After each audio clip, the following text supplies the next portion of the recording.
Hello, my friend. Today I will tell you another long-forgotten legend. Close your eyes and let the magic transport you to Middle-earth. Our journey begins. In the shadow of the misty mountains, long after the great towers had fallen and the winds of war had stilled, there stirred a remnant of darkness, yet unbroken. Saruman the White, once a mighty wizard of the White Council, now cloaked in shame and exile, moved like a ghost across the wilds of Middle-earth.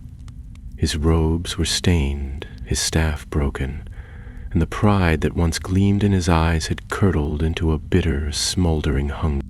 Isengard was lost. Orthanc, his fortress, lay silent, surrounded by waters and watched by the eyes of the Ents.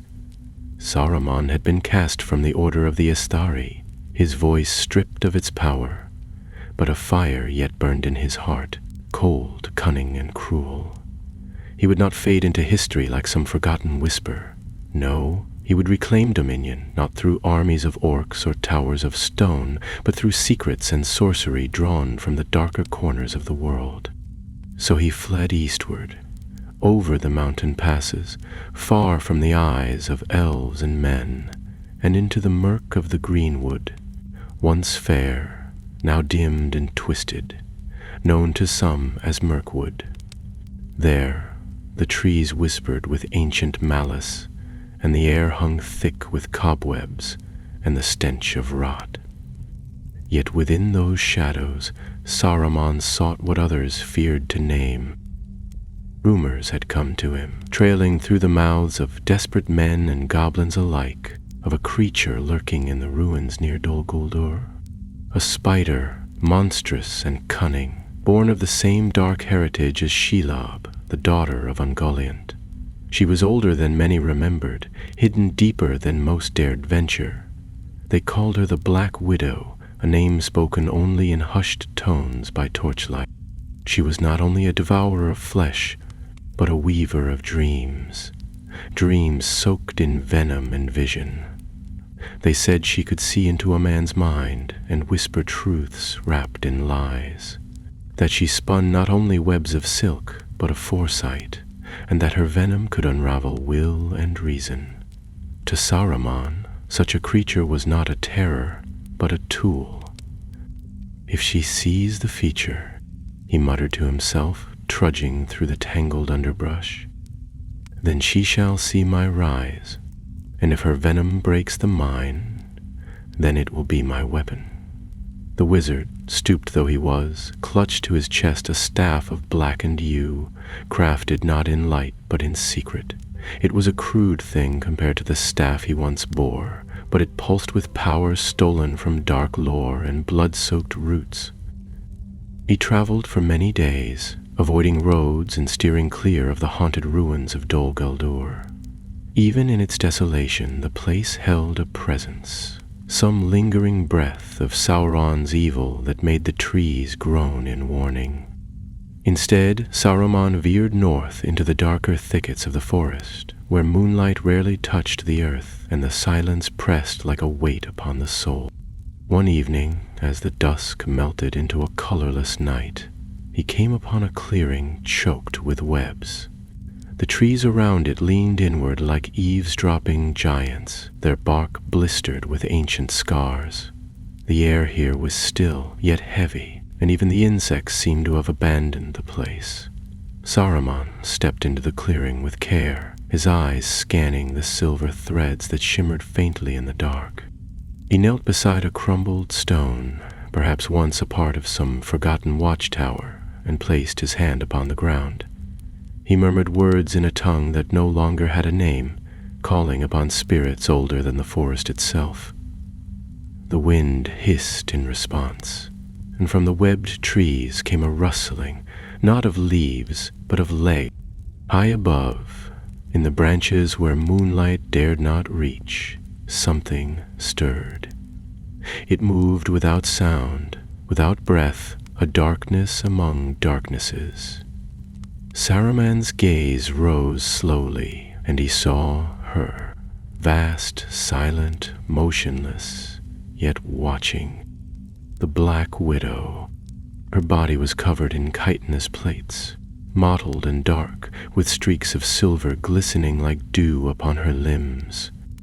Her eyes, 8 of them, burned like coals in a dead hearth. She did not speak, not in words, but the air grew thick with her thought. You are not prey. Not yet. A voice slithered through Saruman's mind, coiling around his thoughts. I come with purpose, he said aloud, his voice steadied by the weight of his own ambition. I seek knowledge, power. We are alike, you and I, creatures cast aside. I would deal with you, Great One. You smell of ruin, of broken towers and shattered pride. You seek to leash me, little sorcerer. Saruman's lips curled in a half-smile. I seek alliance, your wisdom for my craft, your venom for my enemies. Together we might... No. The word fell like a blade. You do not offer alliance. You offer chains. I have worn them before. I will not again. She descended then, silent as falling ash, her limbs spreading to encircle the clearing. Her silk glistened between the trees, hemming him in, and Saruman, proud fool that he was, raised his staff. Then I shall bind you by force, he cried. The staff cracked with black fire, and a ring of flame erupted around him. But the flames faltered, sputtering as if drowned in unseen waters. The Black Widow did not flinch. With a shriek that rattled the bones of the forest, she leapt. Saruman barely dodged, tumbling through web and mud. His heart thundered, his breath came ragged. He had misjudged her. This was no mindless beast. She was ancient, clever, and deeply, deeply angry. Now the hunt had begun, and Saruman, master of many plots, had become the prey. Saruman stumbled through the web-strewn trees, his breath sharp and uneven, the shadows pressing close as though the forest itself conspired against him. Behind him, the Black Widow moved with unearthly grace, her limbs flowing over branch and bark, never touching the ground. She did not rush. She stalked him with the calm patience of one who knew the forest better than he ever could. His cloak, once white, now hung in tatters, catching on every bramble and thorn. The yew staff in his hand pulsed with faint light, its carved runes flickering as if uncertain. It was not enough. Not here. Not against this creature. This is folly, he muttered under his breath, ducking beneath a low-hanging limb heavy with silk. She cannot be dominated, not by force, but she must be bound. He reached a narrow glade and paused, crouching beside a gnarled root. From a pouch at his belt, he withdrew a small glass vial filled with pale green liquid. The brew within shimmered softly, an elixir drawn from the poisonous roots of morgleweed, mixed with blood and shadow. It was not meant to kill. It was meant to cloud the mind, to make the strong see visions and the clever speak truth they did not wish to reveal. Saruman crushed the vial in his gloved hand, letting the contents soak into the earth. Then he whispered a name, an ancient word learned long ago in the libraries of Valinor before he turned from their light. The soil trembled, the air thickened, the scent of flowers long dead rose from the ground, sweet and cloying. The forest held its breath. When the Black Widow arrived, she did not descend this time. She clung to the shadows above, unmoving, watching. Her eyes, those hateful, burning orbs, gazed down at the wizard with something colder than malice. Curiosity. "I do not seek to rule you," Saruman called out, his voice softer now, laced with the gentleness he once used when commanding kings. "You are ancient, as I am ancient. You have been wronged as I have. Let us not be enemies when we could be greater than all who dwell in the West." The silence stretched long. The trees creaked. A strand of web drifted down before his face like a warning. Then her voice slithered once more into his thoughts. "You lay snares with honeyed words. You mask your fear with flattery." Saruman pressed his hand to the earth, focusing on the spell. "I offer you vision, a world where your kind walk free and unchallenged. I know how they came to fear you. I too have felt their judgment, their chains. You think you can unlock me, tame me, turn me loose upon your enemies." Her legs shifted, testing the branch, not yet descending. Saruman could feel the spell taking root. The potion was not meant to enthrall her, but to stir memories, to loosen the grip of her guarded mind. And it was working. "I seek only what you already possess," he said, rising slowly. "Foresight. You spin prophecies, do you not? Tell me what is to come. Show me the thread of my fate, and I shall leave your woods and trouble you no more." There was a long pause, then a whisper, fainter this time, like the flutter of silk on air. "You would bear the burden of what I see?" He nodded. "I would." The Black Widow moved at last, slow and deliberate. She descended not to strike, but to encircle him, her many limbs drifting silently over the forest floor. Her body filled the glade like a black storm cloud, vast and glistening. She turned her head, if such a creature could be said to have a head, and looked at him from all her terrible eyes. Then she began to spin. Silk unraveled from her limbs in long, pale strands, drifting like smoke. She wove in silence, moving with grace and care. Her legs danced through the air, shaping something unseen, something more than a web. It shimmered in the darkness, a tapestry of light and shadow, glinting with threads too fine for the eye to follow. Saruman stood still, enchanted not by magic, but by wonder. He had seen many works of power in his long years, but none like this. The web glowed with flickering images, faces, towers, a ring of gold, a mountain of fire. He saw the fall of kings, the rise of darkness, the march of orcs, the cries of the dying. Then he saw himself, standing alone upon a shattered plain, his staff broken once more, his mouth open in a cry no one heard. The Black Widow's voice coiled through his mind, soft and dreadful. "You seek dominion, but your thread ends in ash." Saruman staggered back. The vision shattered like glass. He drew a breath, then another, but they came shallow. "No, that cannot be. I will not fall again. I will change it. I will. Fate is spun. You cannot unweave it." "No," he snarled, fury rising like flame in his throat. "I refuse."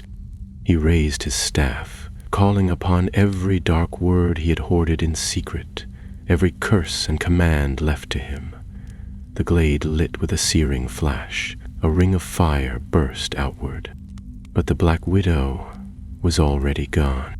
The webs withdrew, the forest swallowed the light, and Saruman, panting and alone, found himself kneeling in the ash of his own making.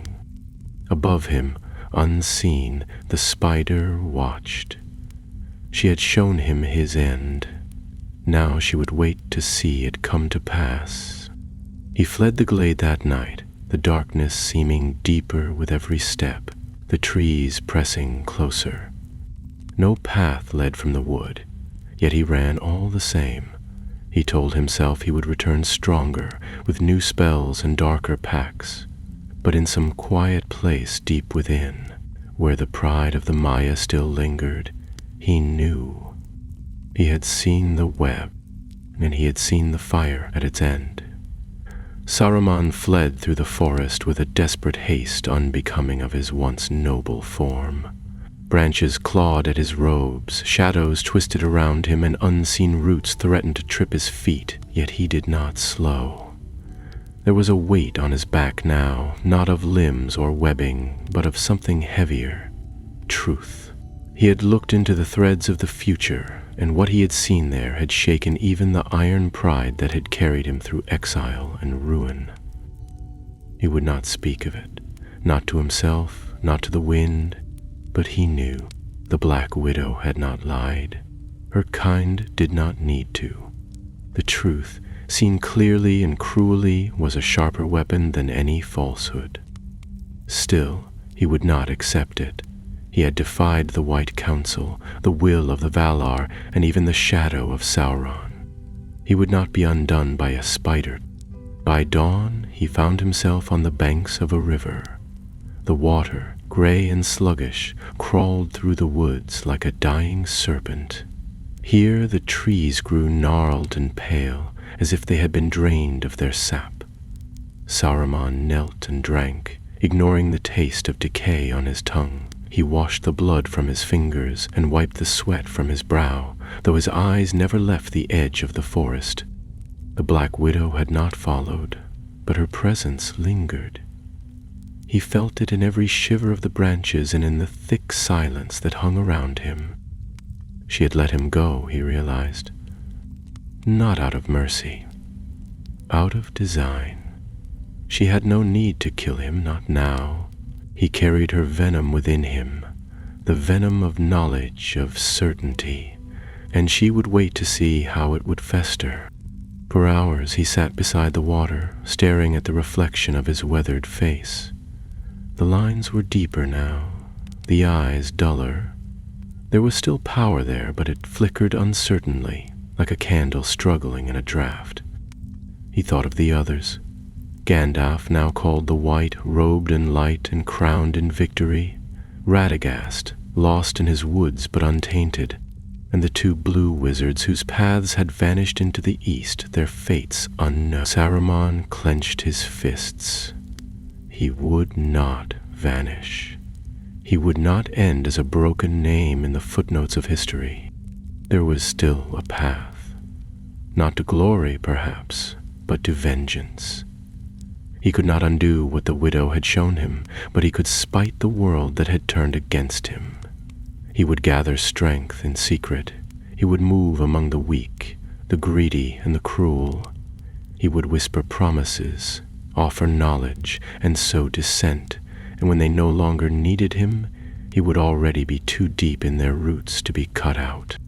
With that thought anchoring him, he rose and followed the river downstream, away from the cursed glade and the ghostly webs. He kept to the edges of the forest, avoiding the main roads and settlements, choosing instead the forgotten paths where broken men and darker things walked unseen. Days passed. The forest began to thin, giving way to open hills and crooked trees, and at last he came upon a village, a nameless place, poor and weathered, but alive. Smoke rose from low chimneys. Goats bleated behind woven fences. The people, hard-eyed and quiet, looked at him with a mixture of fear and suspicion. He disguised his bearing, cloaked his voice, and called himself Curanir the Wanderer. They let him stay, though they kept their distance, as if they sensed the shadow that clung to him. He spent 3 nights there, speaking little, watching much. On the 4th morning, a boy led him to the edge of the village, where an old man lay dying in a hut of stone and straw. The villagers had no healer. They hoped he was one. Saruman knelt beside the man, placed his hand upon his brow, and whispered a word that made the air grow still. The man stirred, his breath deepened, and the fever broke. The villagers watched with wide eyes. They gave him bread, then meat, then wine. By nightfall they gathered to listen as he spoke, not of himself, but of ancient days and hidden things. He told them of kings who had lived and fallen, of the shadow in the east, of the stars before the sun. They did not understand half of what he said, but it did not matter. His voice held them. By the 7th day they called him Wise One. He smiled, but not out of joy. It was not worship he craved, it was the seed of influence, and this was the first sprouting. Still, as he lay that night beneath the sloped roof of a borrowed home, his dreams were filled with silk. He saw the tapestry again, unfinished now, the threads twisting beyond his reach. He tried to follow them, to grasp them, but they slipped from his fingers like smoke. The widow's voice was absent, but her silence was louder than any words. She had cast him into his own mind, and there he was tangled. He awoke at dawn with a single thought, clear and sharp. She was not the end, she was a beginning. She had shown him what was to come if he continued blindly. But she had also opened the door to a deeper path. If the threads of fate could not be cut, perhaps they could be rewoven. He would not return to the widow. Not yet, but one day he would. Not to plead, to learn. And perhaps then he would spin his own web. By the time autumn settled over the hills, Saruman had moved on from the nameless village, traveling east and south through lands untouched by Gondor's banners and unguarded by elvish eyes. He avoided the great roads, slipping between lonely barrows and half-forgotten cairns, where the grass grew tall and the air was thick with the silence of long-dead king. In these lands men whispered of ghosts and wandering spirits, but Saruman paid them no heed. He was searching now, not for dominion as before, but for knowledge. And knowledge, he had learned, was buried in places too dark and too dangerous for the righteous to tread. It was on a sunless evening, as the wind rose cold from the north, that he came upon a ruin crouching atop a hill of blackened stone. The walls had once been tall, perhaps a fortress in some age-long past, but now they lay shattered and crumbling, choked with ivy and thorn. The tower, or what remained of it, had collapsed into itself, leaving only a jagged spire that pointed crookedly at the sky. Saruman paused at the base of the hill and studied the ruin in silence. He felt the pull of something old here, older even than the wars of the last alliance. This was a place forgotten not by accident, but by design. He climbed the slope, his steps careful, his staff tapping against the stone like a clock's pendulum. Inside the ruin, the air was heavy with dust and the scent of damp earth. A circle of stones marked the center, half buried and worn smooth by time. At its heart stood an altar of pale marble, stained dark by the centuries. Symbols had been carved into its surface, not in the flowing runes of elvish script, but in sharp, broken lines that hurt the eye to follow. Saruman stepped closer, brushing away the debris with a flick of his hand. The runes pulsed faintly beneath his touch. He had seen markings like these once before, in the deepest vaults beneath Isengard, locked behind iron doors even he had dared open only once. They were signs of the ancient East, of the dark men who had bowed to the first shadows long before Sauron's rise. Their magic was crude but not without power, and more importantly, it was buried, forgotten, free for the taking. Saruman began his work at once. He built a fire from deadwood and thorn, using no spark but that of his will. He ground herbs into powder, mixing them with drops of his own blood and a sliver of obsidian drawn from the stream bed below. He chanted low, his voice a whisper against the moaning wind. The flames flared green, then blue, then fell into a still, steady white. He cast the powder into the blaze. The air grew dense. The stones around the altar glowed faintly, the runes flickering as if waking from a long sleep. Then a figure appeared, no more than a shadow within the smoke.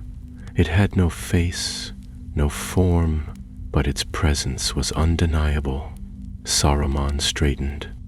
"I seek the lore of threads," he said, his tone formal, commanding. "I have seen the weaving of fate and wish to shape it. What price do you ask?" The shadow pulsed. A sound emerged, not a word, but a low, grinding whisper like stone against bone. "Name?" Saruman frowned. "You have it already. A true name." For a moment he hesitated. Then, in the tongue of the Valar, he spoke his ancient name, Karumo. The wind shrieked through the ruin, rattling the stones. The shadow recoiled, then surged forward. The flames surged high, and in their heart images began to form, webs of light and smoke, threads spinning outward in all directions.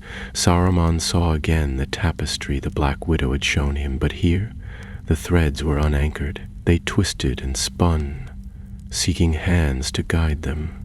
The shadow spoke again, its voice clearer now, tinged with hunger. To change the thread, one must become the spindle. To touch the loom is to bleed. I will pay the cost. Then give your thread and take another. The fire flared. A vision flashed before him, his own life drawn like a thread of silver through the vastness of time. He saw his fall from the White Council, his ruin at Isengard, the contempt in Gandalf's eyes. He reached for it, but the flame burned his hand.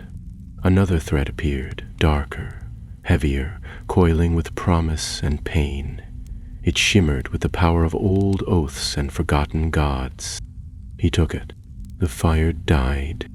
When the smoke cleared, the altar was cold. The runes had vanished, but within Saruman's mind a new voice stirred. Not the Black Widow, nor the shadow from the fire, but something deeper, a whisper of knowledge, of paths unseen. He had traded a part of himself for it. What part he could not say, but the power was his. He left the ruin before dawn, his staff steadier in his grip, his step more certain. The dreams returned, as did the voice in his sleep, but they no longer tormented. They instructed. Slowly, patiently, the whisper taught him to read the patterns of fate, not as a tapestry fixed and finished, but as a web in motion. He saw how the choices of men, of kings, even of lowly farmers twisted the threads around them. He saw how a single death could unravel years of destiny, and how a lie placed well could bind a kingdom. Weeks passed. He moved through the wild lands, speaking little, watching much. He listened to the voices of wind and water, to the mutterings of crows and wolves. He read the signs in ash and bone, and with each new day the power grew. He was no longer the fallen head of the White Council, nor the broken master of Isengard. He was something else now, something becoming, and yet, always, at the edge of thought, he felt her. The Black Widow. She had marked him not with claw or fang, but with foresight. She had opened the gate. Someday he would return, not as supplicant, not as prey, but as a rival. For she was the weaver, and he now had begun to spin. Winter crept in with a silent tread, frosting the grasses and stiffening the rivers. Saruman passed unnoticed through the frozen vales and sleeping villages, cloaked not only in rags and shadow, but in something deeper, an aura that bent thought and dulled suspicion. Those who glimpsed him did not remember his face. Animals shrank from his path. Fires dimmed slightly when he passed too close, and none could say why. He had begun weaving. It was not a loom of wood or thread, nor a spell cast with thunder and fire. It was slower, more subtle, a whisper in a tavern, a tale told beneath the eaves, a question posed with just enough force to plant doubt. In the eastern lands where Gondor's reach waned and the Rohirrim did not ride, men were ripe for fear. Raiders swept in from the mountains, the crops withered from early frost, and tales of the growing unrest in the south spread like a cough in the cold. Saruman knew it well. Where fear grew, roots of control could be planted.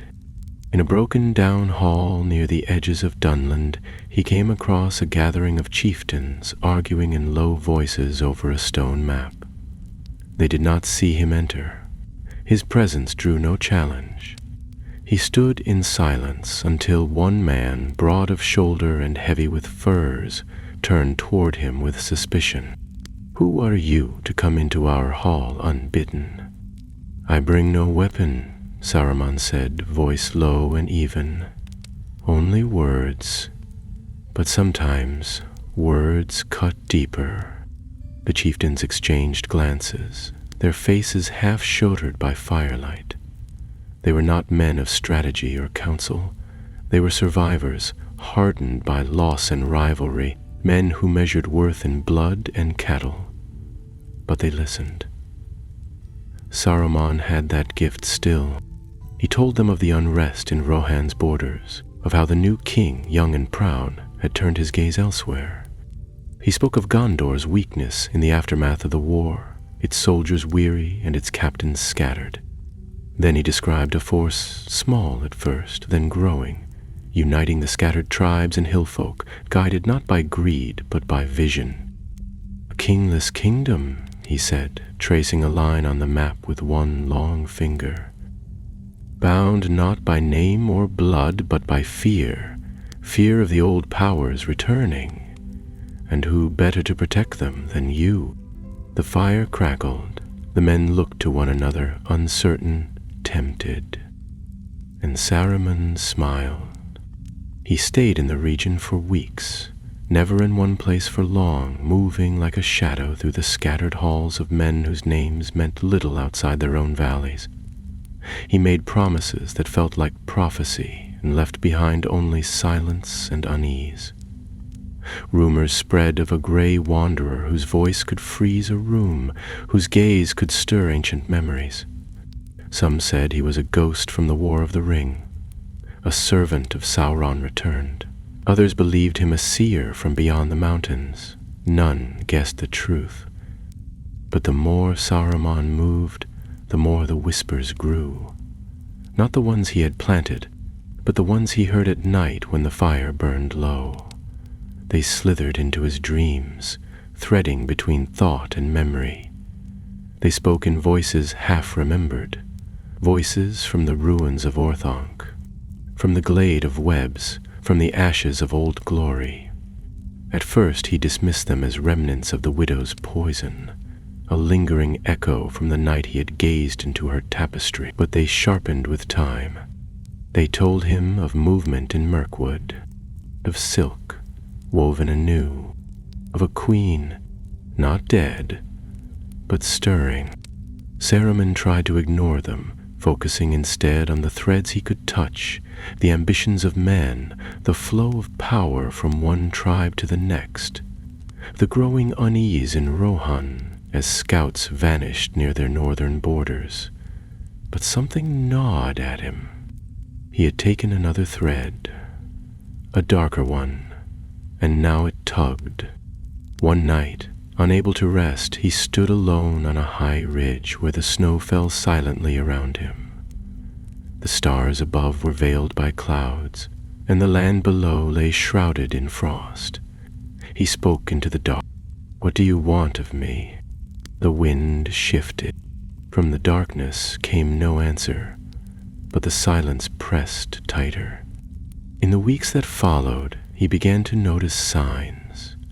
Dead birds caught in webs where no spiders should dwell, trees withered in perfect circles, tracks in the snow, no larger than a man's hand but with too many legs. Once he found a silver thread drawn across the path he had walked the day before, glittering in the morning sun. The Black Widow had not followed him. She had gone ahead. She was weaving her own web, and he, unknowingly, had walked straight into it. He altered his course, setting aside his quiet conquests in the hills and making for the edge of Mirkwood once more. Not to confront her, no, not yet, but to understand. He had underestimated her once, and it had nearly cost him his mind. But if she had marked him, she had also offered a gift, the sight of fate, the key to spinning it. He would find her lair again, not as a rival, but as a student. He would learn how she wove. He would see the source of her visions, the root of her power. And when he understood it, he would not challenge her. He would become her equal. He passed into the forest beneath skies of steel, the trees closing behind him like gates. The world grew quieter with every step, the light dimmer. He did not flinch when the webs appeared again, strung between tree trunks like forgotten curtains. He moved slowly, with purpose, his hand ever on his staff, and somewhere deep within the gloom, something shifted. She knew he had come. She had been waiting. The forest had changed since he last walked its darkened paths. It was colder now, not with the chill of the season, but with something deeper, a stillness that reached into the bones and made every breath feel borrowed. The trees no longer whispered as they once had. Their limbs hung lower, their leaves blackened at the edges, as if the very roots of the forest had turned inward in fear. Saruman did not quicken his pace. He moved slowly, steadily, every footfall measured, every glance careful. The webs were thicker now, not just in clusters, but stretching overhead like pale drapery, swaying without wind.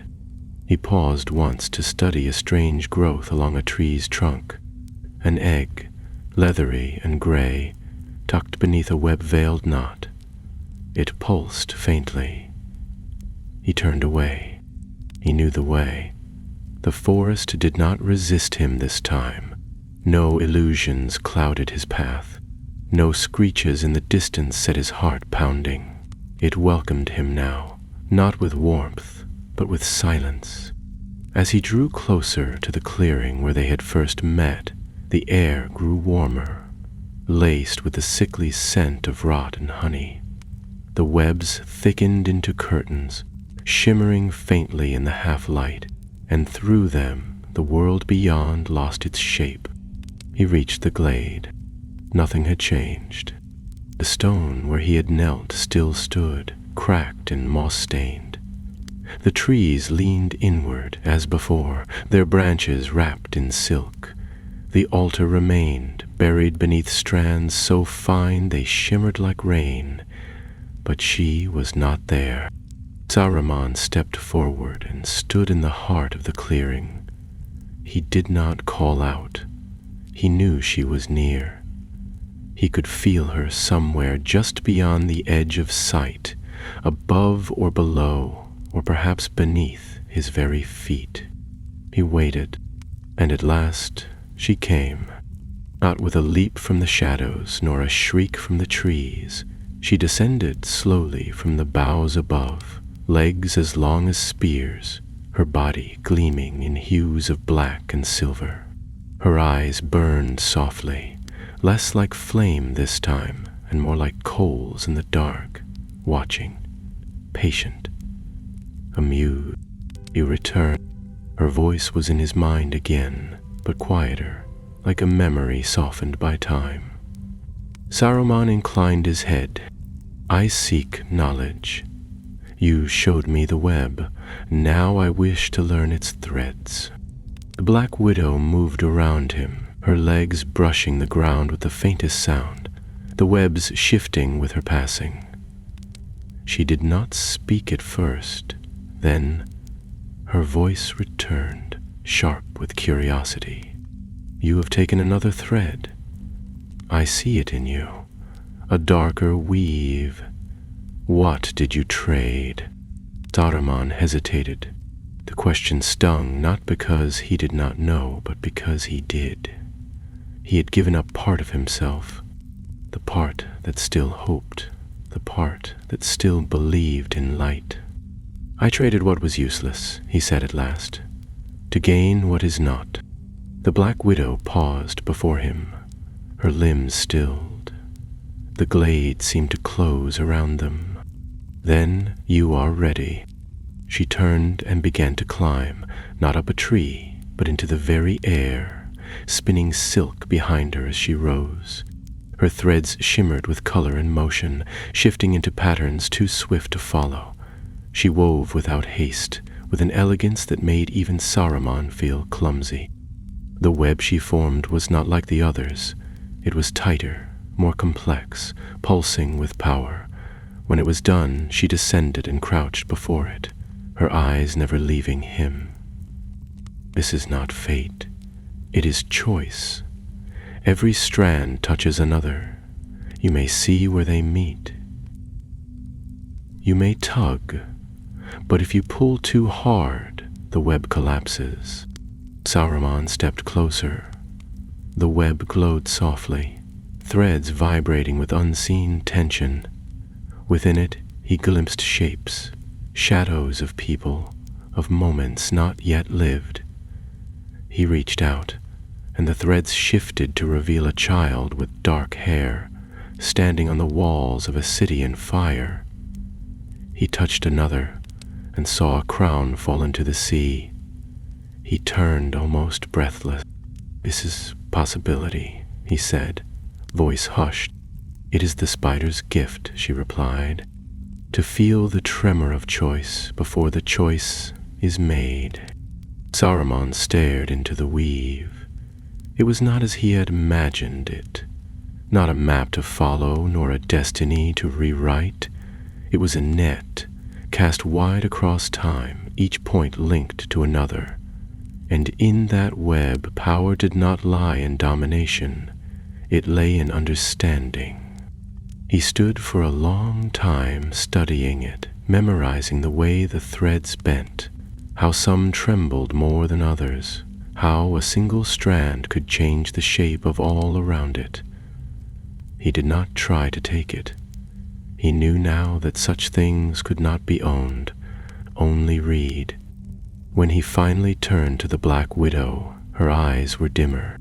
"You gave me this," he said, "knowing what I am. Because you are what you are. You cannot be other, and now you see." He did. At last he did. The Black Widow began to withdraw, ascending once more into the shadows above, her web hanging between the trees like a curtain drawn across time. Her voice came one last time, fainter now, as if stretched thin across the miles she would travel. "You are no weaver, not yet, but you have learned to watch. That is the first thread." And then she was gone. Saruman remained in the glade until the stars showed through the black canopy above. He did not speak. He did not sleep. He watched the web, memorizing every shimmer, every movement, every tremor. Then, slowly he reached out, not to seize, but to test. He plucked one strand.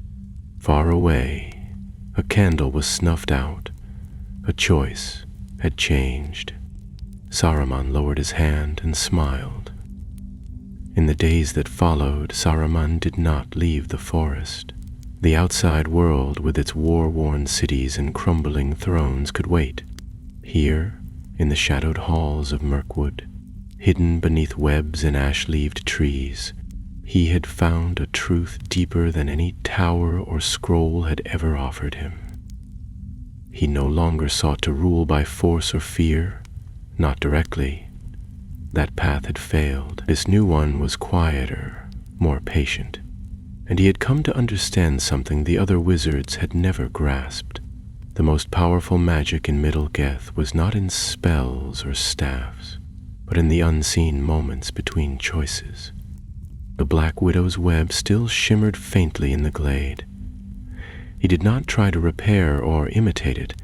It would have been foolish to try.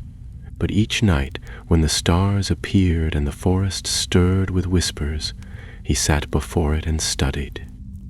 Not with his eyes, but with the mind he had honed through centuries of lore and silence.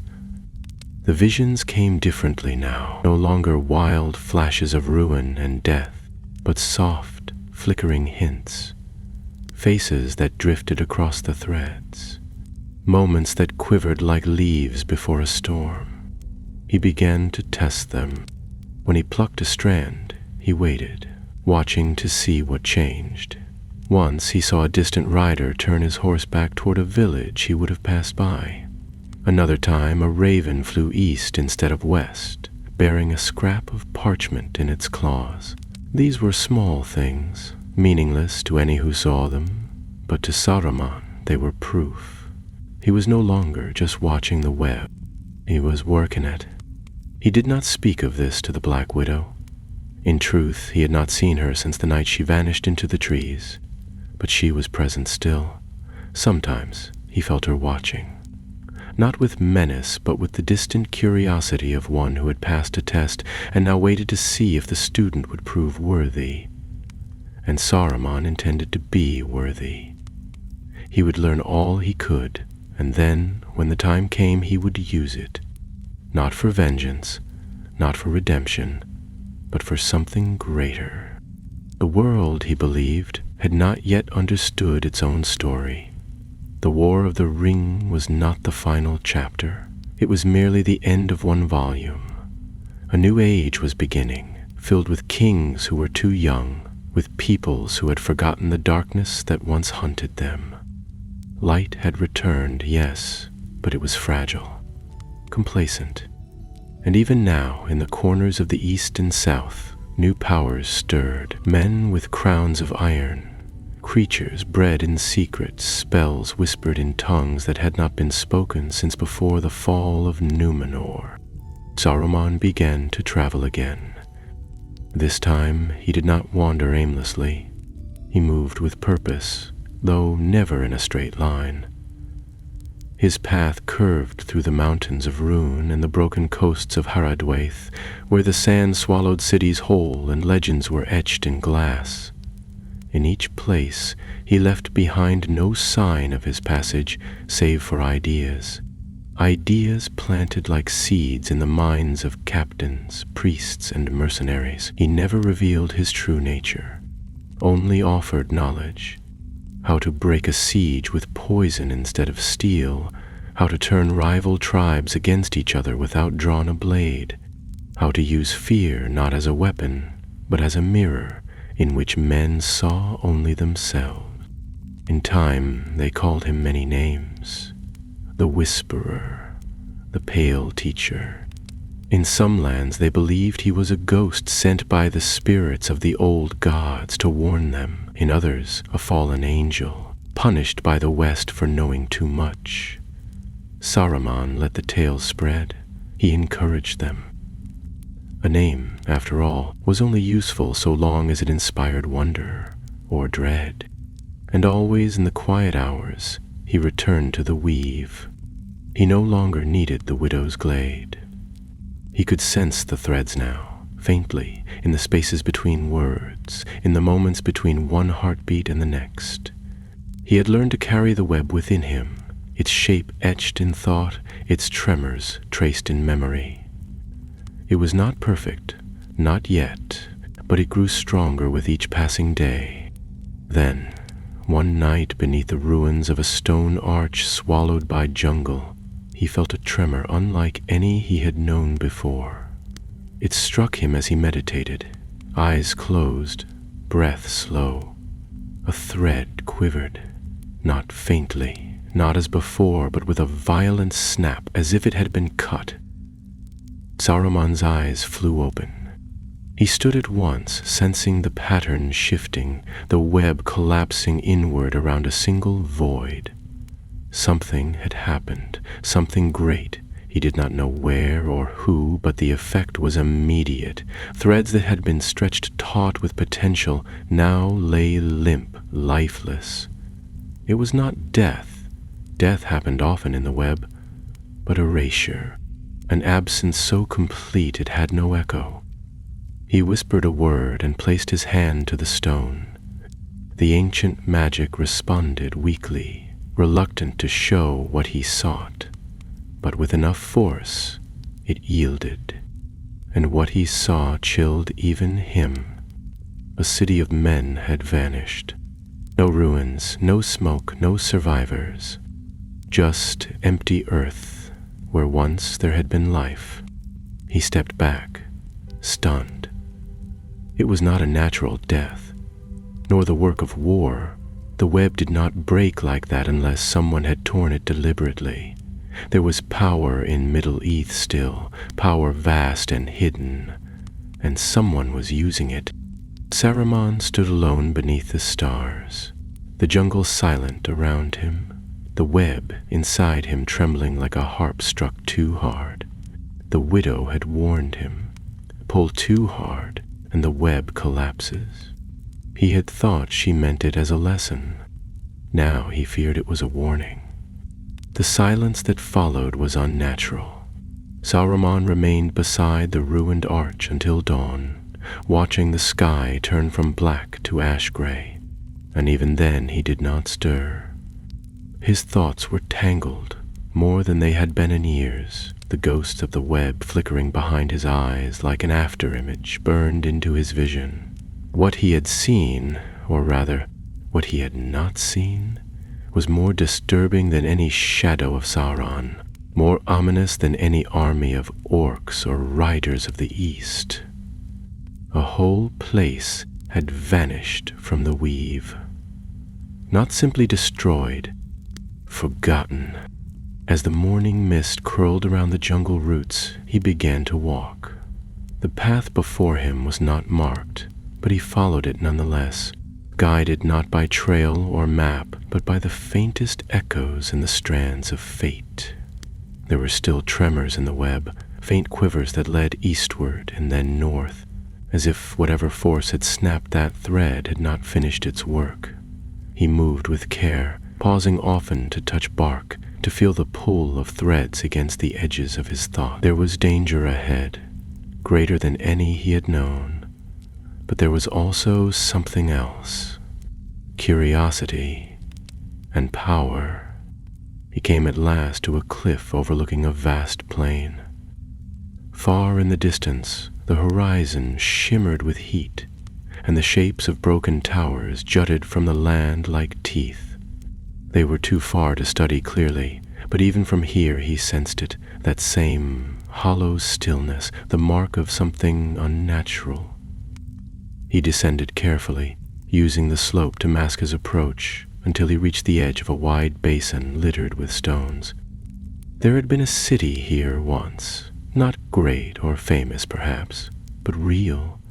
Saruman could see the remnants now, carved stones blackened by heat, paths worn smooth by generations of feet, the outline of what must once have been a wall, and yet it was all wrong. There was no sign of fire, no bones, no broken tools or scattered belongings. It was as if the people had vanished in an instant, leaving behind only the faintest imprint of their passing. Not death, erasure. He crouched beside one of the larger stones and traced his fingers along a shallow groove that might have once formed a symbol. It crumbled beneath his touch.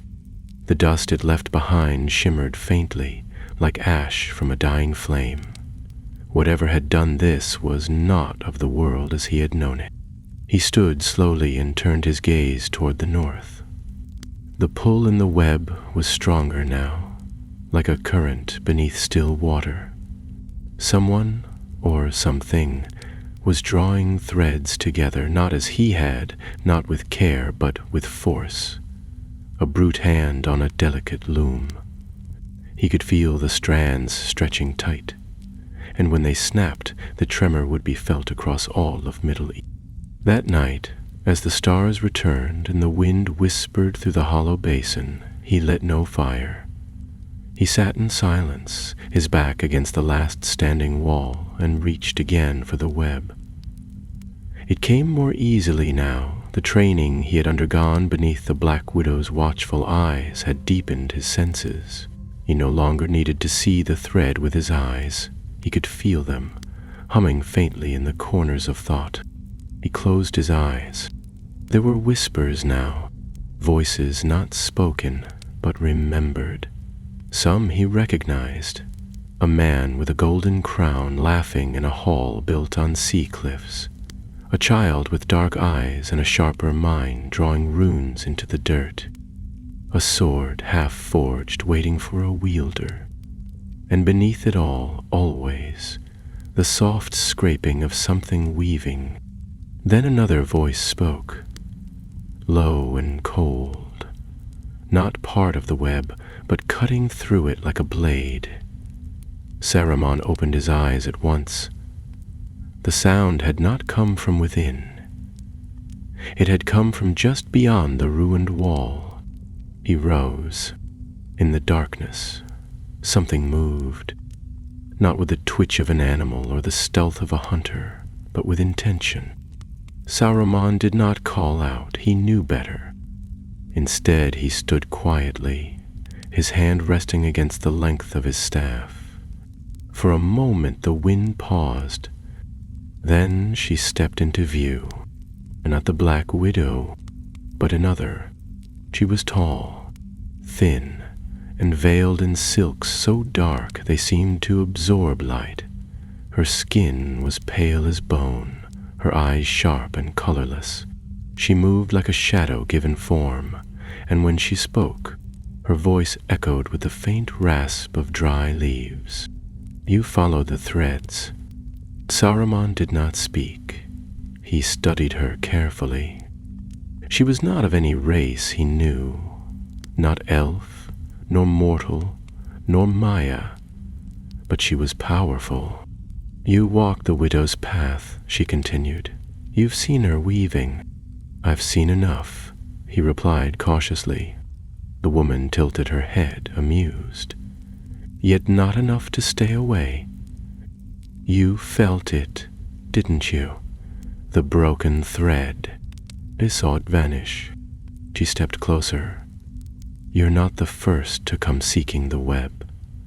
Some wish to see, some wish to change. Most break, few return. I returned, he said. Yes, you did. There was a long pause. Then she extended a hand, palm upward. A single strand of silk hung between her fingers, almost invisible. As she held it out, it twisted slowly, revealing a shape at its center. A tower, crumbling from the top, flames curling from its windows. Or think, Saruman did not react. He had seen such visions before.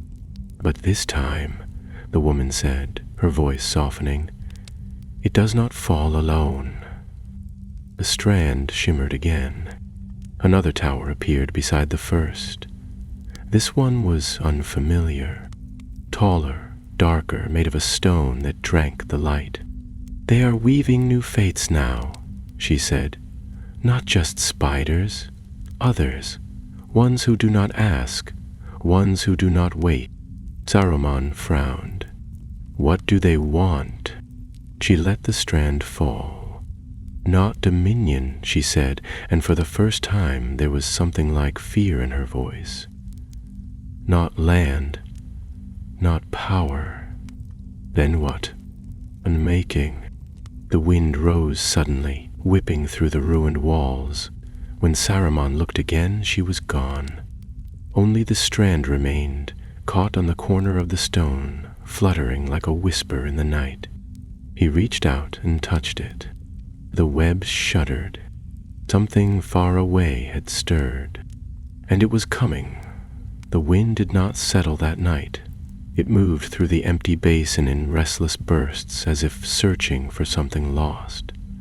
Saruman remained where he stood, the thread still caught between his fingers, its texture finer than silk and colder than snow. It did not vanish when touched, as so many visions did.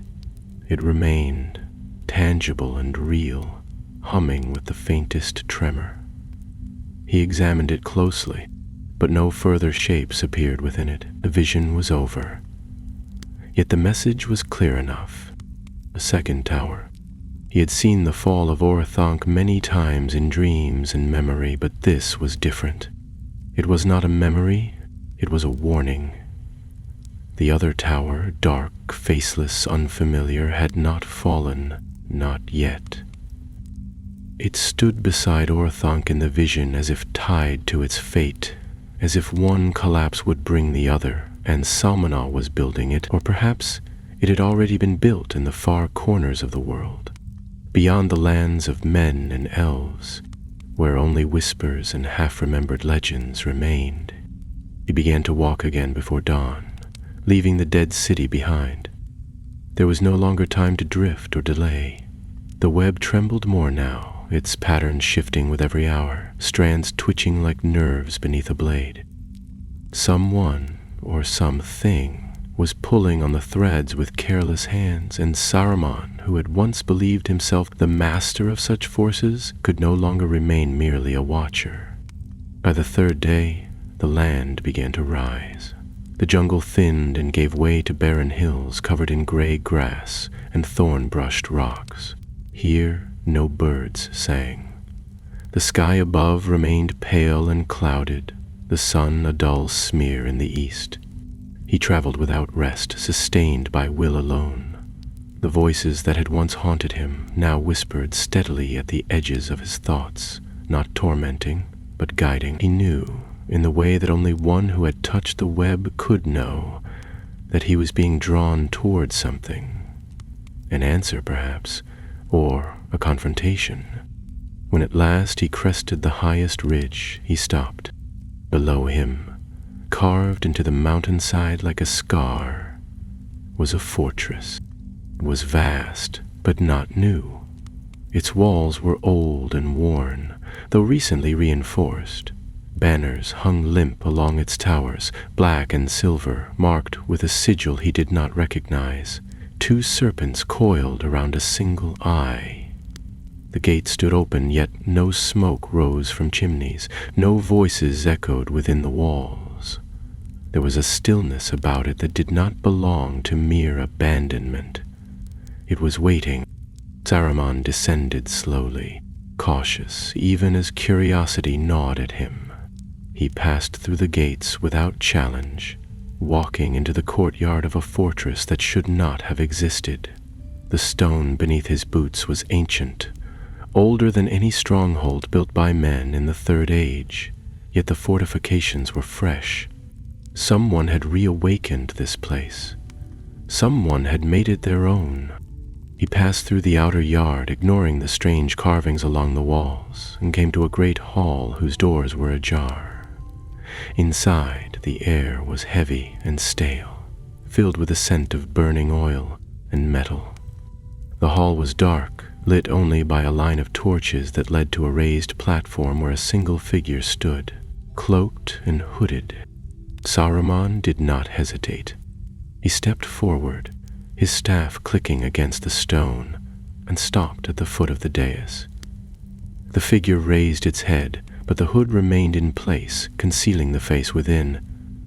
When it spoke, the voice was male, quiet and smooth, like a blade drawn across silk. "You have seen the tower." Saruman inclined his head. "I have seen too. And you understand? Enough to know you are not hiding anymore." The figure chuckled. It was not mocking, not entirely. "We have never hidden. We simply waited for the noise to die down. Now the world forgets the lessons it bled to learn. They will forget the fire, They always do. Saruman narrowed his eyes. What is your purpose here? The figure stepped down from the platform. He was tall, taller than most men, and moved with the deliberate confidence of someone who believed they were beyond harm. When he reached the base of the steps, he extended a hand. Purpose is for those who still fear death. We seek unmaking. We do not build to rule. We build to erase. Saruman did not take the offered hand. Why? Because the world is flawed, the man said, withdrawing his hand. The weave is tangled with the mistakes of countless ages. Elves, men, wizards, they patch the web again and again, never daring to cut away what should have been removed. We do not fear the blade.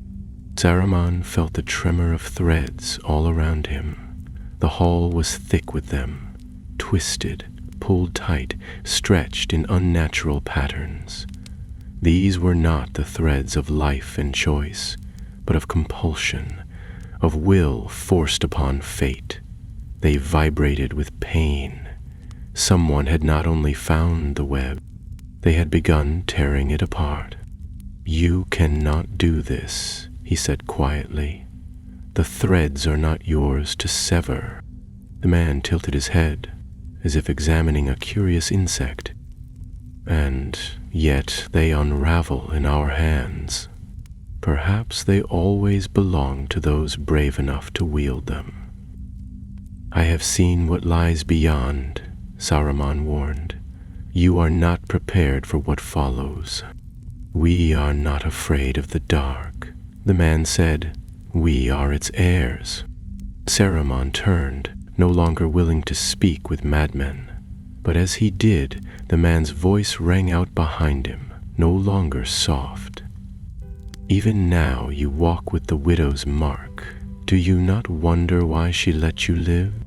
He froze. She teaches only those who might one day stop us. She does not fear you, but she hopes for you. Saruman said nothing. He left the hall in silence, stepping back into the cold air. The fortress did not stir behind him. It watched. And somewhere deep within, the web shivered. Saruman walked away from the fortress with the quiet of snowfall in his step. The walls behind him did not creak nor groan, but they pressed against his thoughts like iron gates locked from within. The encounter had rattled him, though he would never admit it, not even to himself. He had known the world was shifting, that something was stirring in the deep places of the earth, but he had not expected to meet it so directly, cloaked not in terror, but in confidence. The man in the hall had not lied, at least not entirely. Saruman had seen the twisted web in that place and the power it held, though it was crude and unrefined. Still, it had worked. The threads had bent, not by skill, but by sheer force. He followed the mountain path back into the high passes, keeping close to the cliffs where the wind could not cut so deep. His thoughts chased one another through the mist. The fortress, the vision of the towers, the second weaver, the one who did not care for balance or patience, but only for ruin. Saruman had once believed that power could be shaped, that dominion was a question of will, not of wisdom. He had been wrong. The web was not a throne, it was a warning. And now, someone else was pulling it apart. By the time he descended into the lowlands, his robes were stiff with frost and his limbs ached from the cold. He found shelter beneath the boughs of a cedar grove, lighting a small fire with a flick of his hand. He did not eat. He had long since learned to stretch the limits of his strength with magic alone, though he paid for it in weariness. Instead, he drew a circle in the dirt beside the fire and traced a single rune at its heart. It was a rune the Black Widow had shown him once, barely more than a symbol, yet one that summoned presence when used with care. He did not expect her to come. but he needed answers. The fire crackled, the air around the circle dimmed, the flames paling into shadow. For a long time, nothing happened. Then the wind dropped, and the smell of silk and dust filled the grove. She had not arrived, not in body, but he knew she was near. "You saw it," he said aloud, "the broken thread, the fortress." The flames leaned inward, as if drawn towards something unseen. Her voice came slowly, not from above, but from within the circle itself. "He is not a weaver, he is a cutter, the worst kind, a child who pulls threads because he likes the sound of them snapping." Saruman stared at the flames, listening for more, but the voice paused. It was rare for the widow to speak with emotion, yet he heard something colder than scorn now, something near to fear. "Ye witches and wizards said you marked me. I marked you because you watch, because you learned, but I do not hope, I prepare. For what? For when the loom burns." The fire shrank again, until it was barely a flicker. The presence faded. She had said all she intended to say.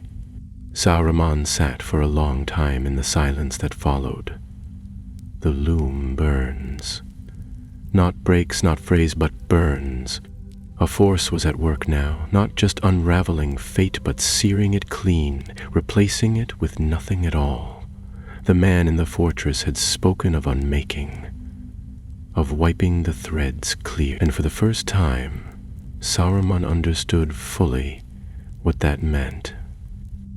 It was not dominion over the web, it was the destruction of it.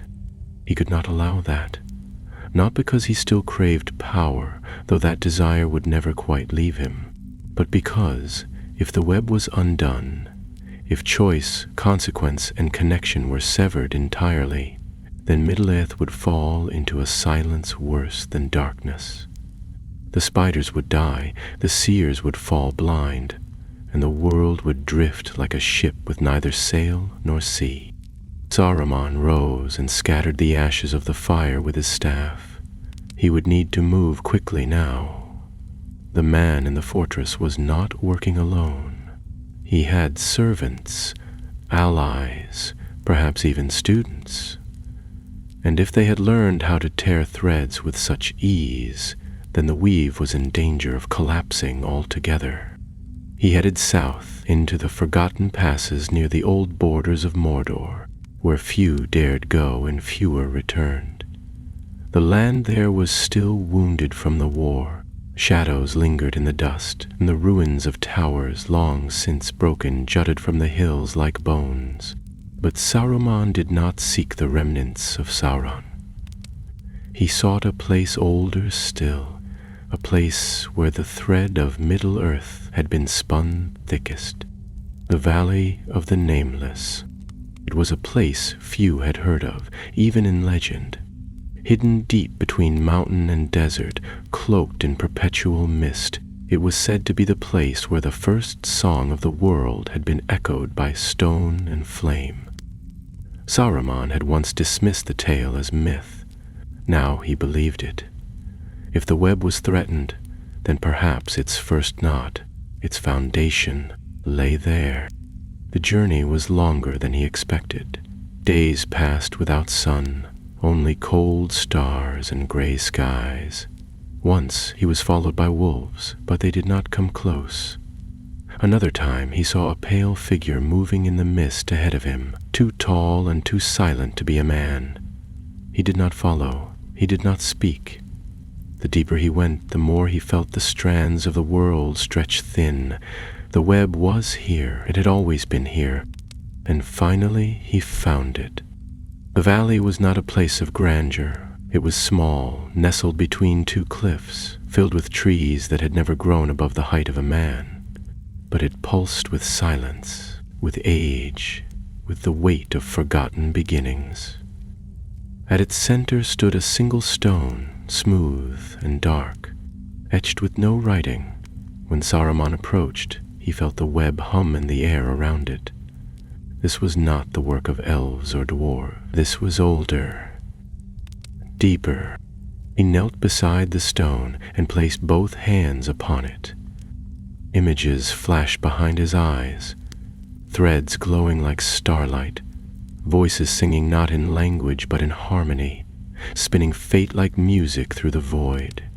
He saw the world take shape, not in days or years, but in notes. He saw the first weavers, not spiders, but beings of light, their hands moving in rhythm, crafting the pattern of things to come. And then something new, a break, a voice, sharp and tuneless, singing against the melody, not to change it, but to silence it. Saruman recoiled from the stone, heart racing. The man in the fortress was no mere sorcerer. He was a false note, a discord that did not seek to shape the song but to end it. The web was not just fate. It was life, and it was unraveling. The air in the valley of the Nameless no longer felt like air at all. It pressed against Saruman's skin with the weight of old voices and deeper echoes, tones not meant for mortal ears. The harmony he had glimpsed through the stone, that original melody of the world, still shimmered faintly in his mind, but it was no longer whole. The rhythm had fractured. The discordant note, the false thread, had done more than merely disrupt. It had infected. The song of creation was trembling now, as if unsure whether to continue or fall forever into silence. Saruman did not leave the valley at once. He lingered, not from fear, but from calculation. If there was a place to listen, truly listen, this was it. He sat beside the stone for hours, letting the stillness settle, letting the fragments of melody pass through him. He closed his eyes, reached inward, and found the web again, not the threads of men and kings, not the futures of cities or bloodlines, but the deeper weave, the one hidden beneath all things. There, he saw it clearly. A tear had begun, not a single thread breaking, but a rent spreading slowly, like a crack through glass. The balance between choice and consequence, once delicate but intact, was unraveling under the strain of that discordant will. And wherever that will moved, the strands frayed. It was not even done with malice, Saruman realized. The destruction came as simply as a hand brushing away cobwebs in an old room. Indifference. That was the danger. He rose. There was no more time to hesitate, no room for second guesses. The world could not afford another war fought with swords and armies, not when the very fabric that held such things together was growing weak. This enemy did not build fortresses to conquer. He did not rally hosts or raise banners. He sang in silence, and everything changed. Saruman needed to find the source of that song, and he needed allies. Ones who could hear the web as he did, or at the very least, recognize the danger when shown. He left the valley without ceremony, traveling north now, toward lands still watched by old eyes. For the first time in many years, he sought out the elves. It was not an easy path. The forest of Lothlorien had grown quiet since Galadriel departed, and Rivendell stood nearly empty, its halls echoing with the absence of song. But in the high woods of Lindon, where the sea wind met the leaves and the stars shone brighter than anywhere else in Middle-earth, Saruman found what he needed. They did not welcome him. 3 sentries, tall and silver-eyed, met him at the edge of the forest. They bore no torches and spoke no greetings. Their hands rested on bows strung with hair finer than silk. "You were cast out," said the one in the center, his voice calm but cold.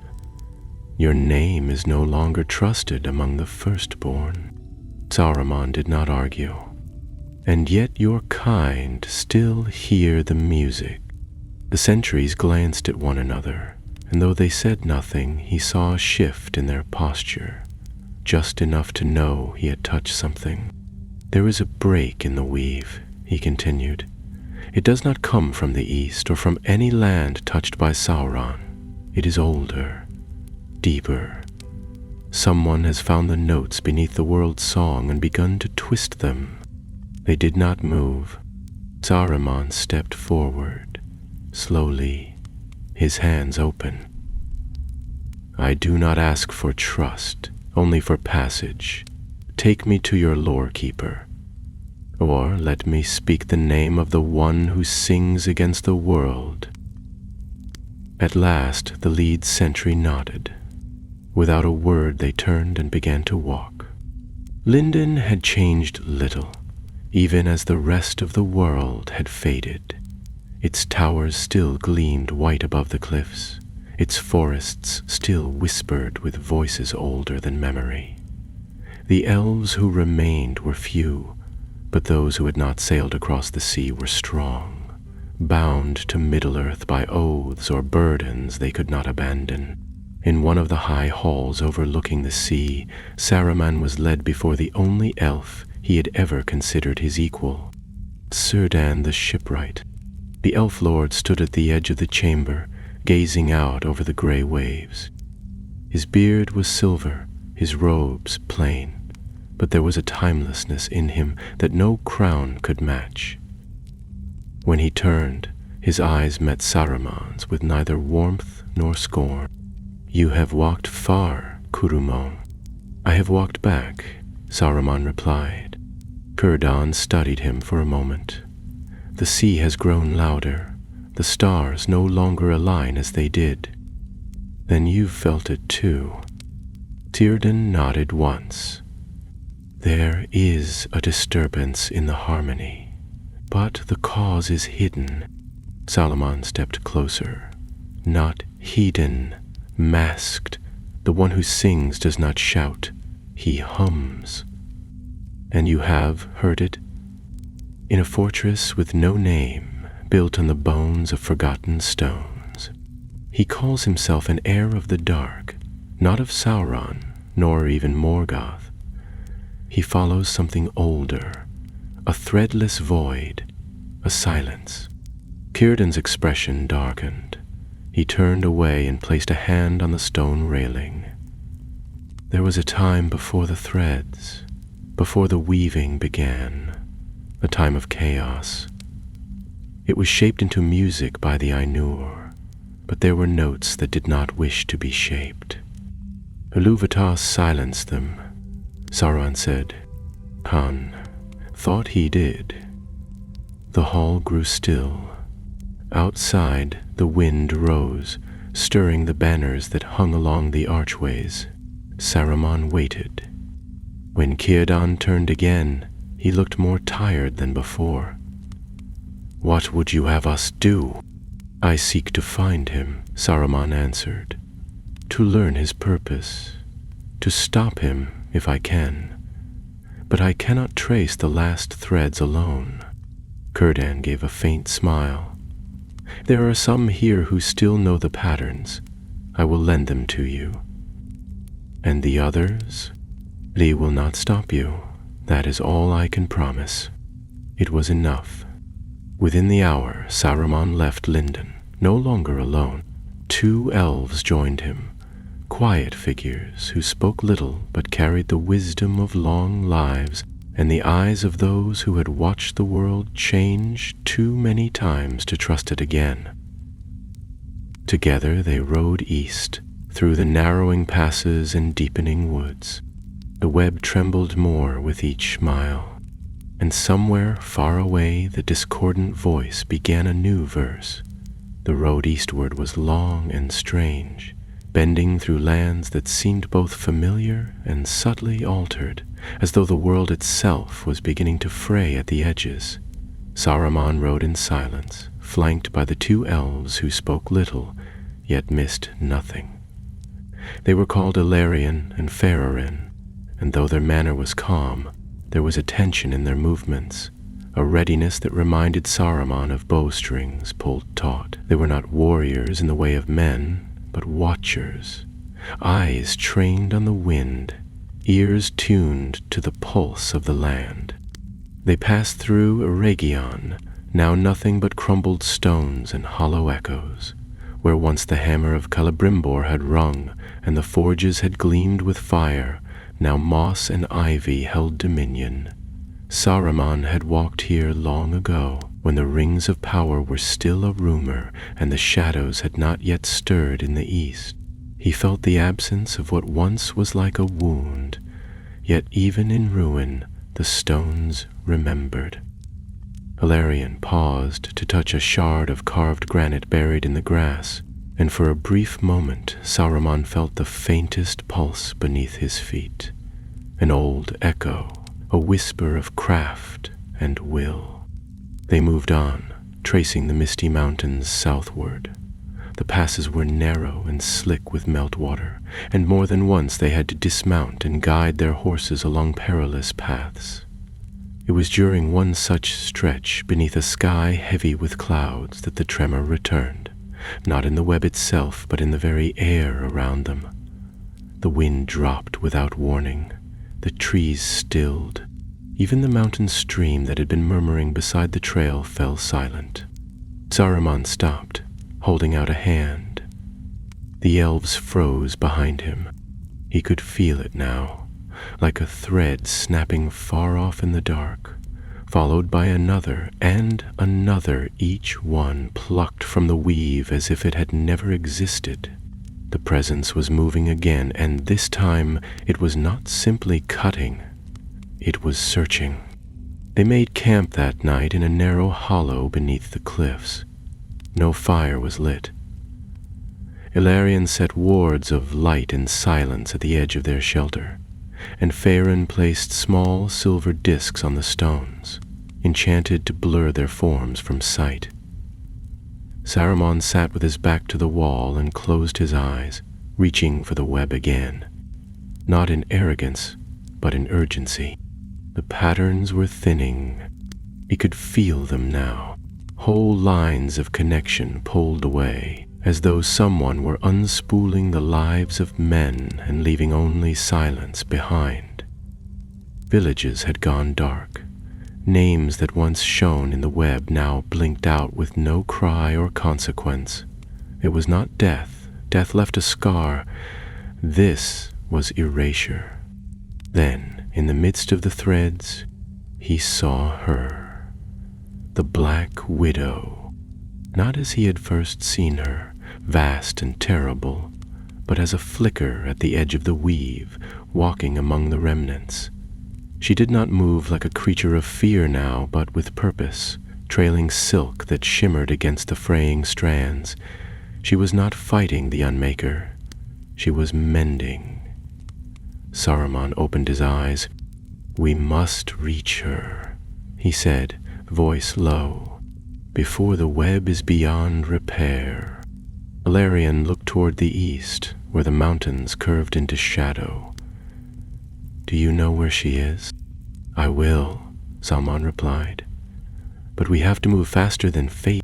They left the mountains the next morning, taking the eastern path that led toward the greenwood. It was a risk. The forest had changed again, darker than before, and not only from the residue of Dol Guldur. There was a weight to the trees now, a sense of being watched, not by eyes, but by something older and more distant than even the elves remembered. The very roots beneath the soil seemed to whisper, though no voice could be heard. Even the birds kept silent. They entered the forest by night, slipping past the remains of old borders and fading spells. Saruman led them through forgotten tracks, veiled paths once known only to rangers, and darker things. The way twisted, looping upon itself, but he pressed on. The threads pulled at him like a current, not toward danger, but toward convergence. The widow was close. He could feel her spinning again, her web laid not across trees or stone, but across the very choices of the world. Then, without warning, they found the glade. It was not the one he remembered. This was older, deeper, nestled in the roots of the forest where the stars could not reach. The air shimmered faintly, and the trees bent inward as though revering the darkness at their center. And in that hollow, spinning her web with limbs of black and silver, was the widow. She did not turn. She did not speak, but the web she wove stretched out like a map of fate itself, shimmering with lives and lines, futures unmade and restored. Saruman stepped forward, and she paused, just once, her many eyes glinting in the low light. "You came before the cut." Her voice was softer than he remembered, more tired. "You said I would not be a weaver," he said quietly. "But I have learned, and now I would mend." The silence that followed was long. Then the widow resumed her spinning, threads gliding from her limbs like moonlight. "Then come, watch, and weave." Hilarion and Feyron did not follow. They remained at the edge of the glade, eyes wary. But Saruman stepped forward, past the boundary of web and will, into the heart of the loom. He saw the patterns then, not as strings or strands, but as choices, countless, living, pulsing with potential. He saw how one act of kindness could tilt a kingdom, how one lie whispered at the right moment could end a bloodline. He saw how the man in the fortress had begun to twist the threads, to unmake not just fates, but meaning. And then he saw the truth. The unmaker was not working alone. Others had begun too, some louder than others. A new age was stirring, and it would not be shaped by swords. It would be woven by those who dared to see the web.